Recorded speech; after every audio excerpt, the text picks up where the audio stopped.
बजरी माफिया के खिलाफ बेनीवाल की हुंकार। हनुमान बेनीवाल करेंगे राजस्थान की सबसे बड़ी रैली। क्या इस रैली से हिल जाएगी राजस्थान सरकार? नमस्कार, मेरा नाम है मनस्विनी और आप देख रहे हैं भारत रफ्तार। लगातार विपक्ष की भूमिका निभा रहे राष्ट्रीय लोकतांत्रिक पार्टी के सुप्रीमो और नागौर सांसद हनुमान बेनीवाल एक बार फिर सड़क पर उतरने जा रहे हैं। जी हां, और इस बार मुद्दा है बजरी माफियाओं की मनमानी और किसानों पर हो रहे अत्याचार का।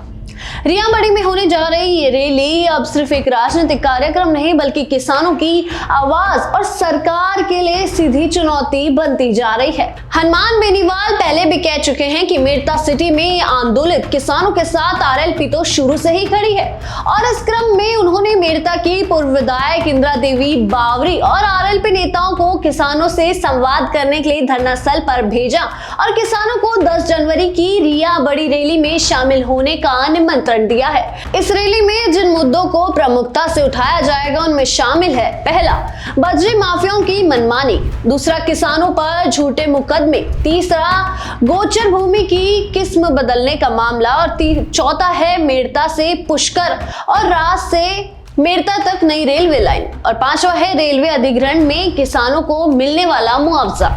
हनुमान बेनीवाल ने बताया कि रेलवे लाइन से जुड़े मुद्दों पर वह खुद किसानों के प्रतिनिधि मंडल को दिल्ली में रेल मंत्री से भी मिलवा चुके हैं। बेनीवाल ने मेरता के किसानों से जयपुर कूच स्थगित करने की भी अपील की थी और कहा कि अब लड़ाई बिखर कर नहीं एकजुट होकर लड़ी जाएगी और उसका मंच होगा रियाबड़ी। हाल ही जोधपुर में मीडिया से बातचीत में हनुमान बेनीवाल ने एक बड़ा बयान देते हुए कहा था कि बीजेपी और कांग्रेस तो दोनों मिली हुई है, किसानों और युवाओं के मुद्दों पर कोई भी कुछ नहीं कर रहा और यही वजह है कि इस रैली को राजस्थान की अब तक की सबसे बड़ी किसान जनता रैली भी माना जा रहा है। अब सबसे अहम बात यह है कि इस महारैली में हनुमान बेनीवाल की हर चीज में समर्थन देने वाले युवा नेता नरेश मीणा के जुड़ने की भी चर्चाएं तेज हो रही है। नरेश मीणा भी जमीन, किसान और ग्रामीण मुद्दों को लेकर लगातार आंदोलन में सक्रिय रहे हैं और अगर वह इस मंच पर आते हैं तो यह आंदोलन और भी ज्यादा धमाकेदार बन सकता है। अब बड़ा सवाल कि क्या 10 जनवरी की ये विशाल रैली कई राजस्थान सरकार को ना हिला दे? क्या बजरी माफिया और सिस्टम के खिलाफ एक बड़ा जन आंदोलन खड़ा होगा?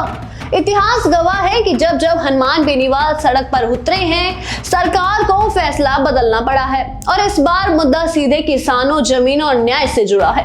10 जनवरी रियाबड़ी और राजस्थान की सियासत का अगला बड़ा मोड़। हनुमान बेनीवाल की इस विशाल रैली से क्या हिल जाएगी राजस्थान सरकार? आपको क्या लगता है? हमें कमेंट सेक्शन में जरूर बताएं और ऐसे ही तमाम खबरें और अपडेट्स के लिए जुड़े रहिए भारत रफ्तार के साथ। धन्यवाद।